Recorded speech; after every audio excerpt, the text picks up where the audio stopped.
शक्तिपात के माध्यम से कुंडलिनी जागरण के संबंध में कुछ प्रश्न और उनके उत्तर। प्रश्न: बहुत ज्यादा अभिमान के रहते हुए क्या साधक पार हो सकते हैं? गुरु महाराज: क्रम क्रम से चलोगे तो धीरे धीरे सब होता जाएगा। अभिमान के अहम भाव तथा कर्ता भाव दो पक्ष हैं। पहले कर्ता भाव को विलीन करने के लिए शक्ति की भिन्नता तथा क्रियात्मकता की अनुभूति तथा उसकी क्रियाशीलता से संस्कारों का क्षय होता है। इसी को शक्तोपाय कहा जाता है। फिर शक्ति आपके साथ पुनः अभिन्नता अनुभव करवाती है। तब तक आत्म भाव चित्त से उठकर चैतन्य शक्ति में स्थापित हो जाता है।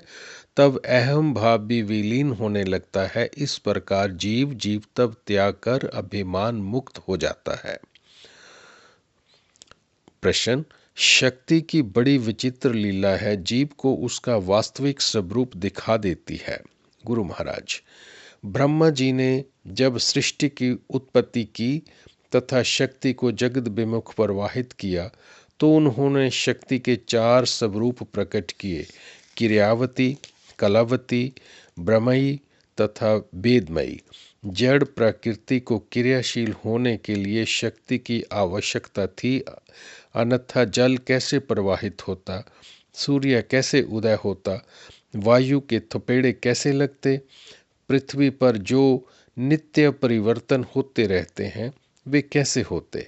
जीवों के शरीर भी कैसे काम करते, उन्हें न भूख लगती, न खाते, न पचाते, न नाड़ियों में खून प्रवाहित होता, न वह कुछ बोलते न देखते। इन सब के लिए चैतन्य शक्ति की आवश्यकता थी। चैतन्य शक्ति के 2 रूप हो गए, एक प्राकृतिक आधार पर क्रियाशील शक्ति जिसे जड़ शक्ति कहा जाता है, दूसरी जीवों के देह तथा इंद्रियों के आधार पर कार्यशील शक्ति जिसे चेतना कहा जाता है। इस प्रकार जगत में जो कुछ भी घटित होता है वह चैतन्य शक्ति की क्रियाएं ही हैं, इसलिए उसका नाम क्रियावती है। शक्ति का दूसरा नाम कलावती है। जिस प्रकार चंद्रमा में कलाएं बढ़ती रहती हैं या घटती रहती हैं, उसी प्रकार जगत की हर वस्तु, दृश्य तथा जीव में भी परिवर्तन होता रहता है। जीव कभी शिशु होता है, युवा होता है, वृद्ध होता है, मर जाता है, बीज अंकुरित होता है, वृक्ष बनता है, सूख जाता है, नगर आबाद होते हैं, उजड़ जाते हैं, सूर्य उदय होता है, उसकी गति के साथ साथ वृक्षों के साए भी कभी छोटे तो कभी बड़े होते रहते हैं। समुद्र में लहरें उठती हैं, अपना वेग दिखाकर विलीन हो जाती हैं। शक्ति के क्रियावती स्वरूप का फल जगत में परिवर्तनशीलता है, जिसे शक्ति का कलावती नाम दिया गया है।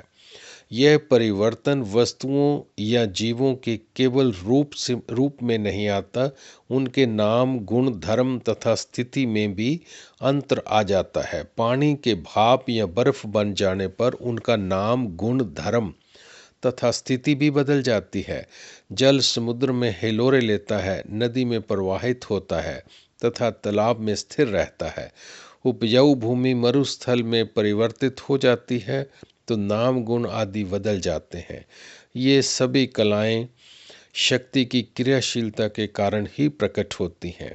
ये प्रकृति के रूप में क्रियाशीलता तथा क्रियाशीलता के कारण परिवर्तनों की बात है। किंतु जगत केवल रूपात्मक ही नहीं, नामात्मिक भी है। नाम ध्वनियों पर आधारित होता है। ध्वनियाँ ही जीव को वार्तालाप करने के योग्य बनाती हैं। देवनागरी लिपि के अक्षर, जिन्हें वर्ण कहा जाता है, ध्वनि परक ही है। इसीलिए भिन्न विभिन्न ध्वनियों के वर्णों अक्षरों से दर्शाया जाता है। इन्हीं वर्णों से पद, शब्द तथा पदों से वाक्य बनते हैं। ये ध्वनियाँ आघात करने से, जैसे ताली बजाते हैं, एक हाथ से दूसरे पर आघात करते हैं तो आवाज़ होती है, या घर्षण करने से पैदा होती है। बोलने समय ज़ुबान की स्थिति तथा होठों का खोलना, सिकोड़ना तथा गले में कहाँ से आवाज़ निकल रही है, विभिन्न ध्वनियों के कारण पानी की कलकल, समुद्र की लहरें, बादलों की गर्जने, बिजली के कड़कने, पत्थर के गिरने, हंसने, रोने या बात करने में सबकी ध्वनियों में अंतर है। शक्ति की क्रियाशीलता के कारण ही ये आघात या घर्षण इत्यादि होकर ध्वनियाँ उत्पन्न होती हैं। इसीलिए शक्ति को क्रियावती के नाम के साथ कलावती तथा वर्णमयी भी कहा जाता है। जय गुरुदेव।